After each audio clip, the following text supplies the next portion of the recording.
Despite the ending of Sonic the Hedgehog 3, Jim Carrey is reportedly open to reprising his role in future projects. In the third installment, Carrey not only brought his signature energy to Evo Robotnik, but also portrayed his grandfather, Gerald. The plot takes an unexpected turn when Evo sacrifices himself to stop his grandpa's plan to annihilate the entire planet. Together with Shadow, he seemingly perishes in a dramatic explosion in space.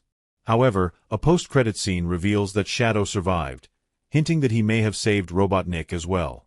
It's becoming a pattern. Robotnik dies at the end of each movie. This recurring trope allows the writer's flexibility, continuing the story with or without Carrey depending on his availability. However, for Sonic 4, several plausible avenues for Robotnik's comeback have already been hinted at. First, Shadow's survival could mean he rescued Evo. Second, cloning technology is casually referenced, opening the door for a cloned Robotnik. Third, there's the possibility of time travel or a multiverse. When asked about fourth movie during an interview with Cinema Today, Carrey expressed openness to returning. He emphasized that his involvement would depend on the script, stating he'd reprise the role if the story felt fun and engaging. Carrey also spoke warmly of the team and the fans, making it clear that Robotnik's return is likely if the character is essential to the next installment.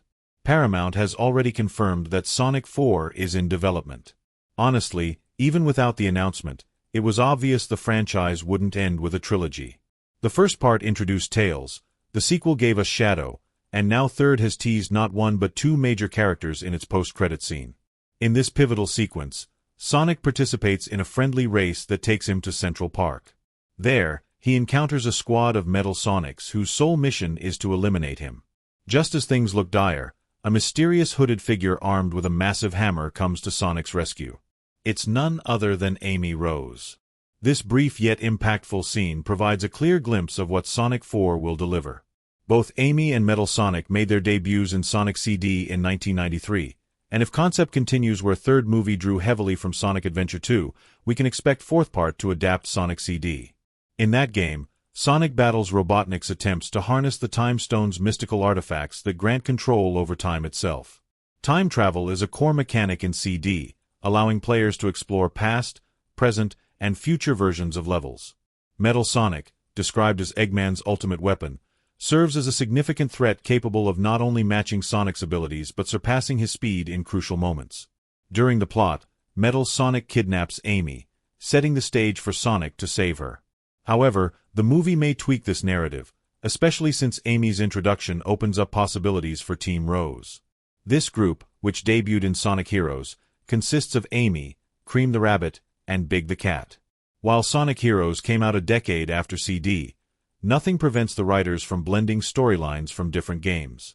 Adding these characters could be a smart move to expand the franchise. Amy, Big, Cream, and even Cheese could freshen up the roster, which has grown significantly with each installment. Sonic 3 already hinted at the concept of teams with several nods to Team Sonic. Building on this idea in the fourth part seems like a natural progression. Shadow's story arc feels far from over. Whether he gets his own spin-off series like Knuckles or continues as a central figure in Sonic 4, there's significant potential for his character. If the authors introduce Rouge the Bat, we could see the formation of Team Dark, another fan-favorite group that would bring even more intrigue and complexity to the story. As the franchise evolves, it continues to distance itself from Earth and humans. Take last movie, for example. Third act doesn't just leave Earth, it goes entirely off-planet. The next logical step is sending Team Sonic on an interdimensional journey. Exploring time and space would not only showcase iconic locations and characters from the games, but also create the perfect setup for Jim Carrey's return. Through the multiverse, Carrey could reprise his role as an alternate version of Eggman, adding a fresh twist to the series. In a recent interview with Collider, screenwriters Pat Casey and Josh Miller were asked if they're prepared to keep the franchise going beyond Sonic 4. Their response was confident and clear: they are ready to keep it going.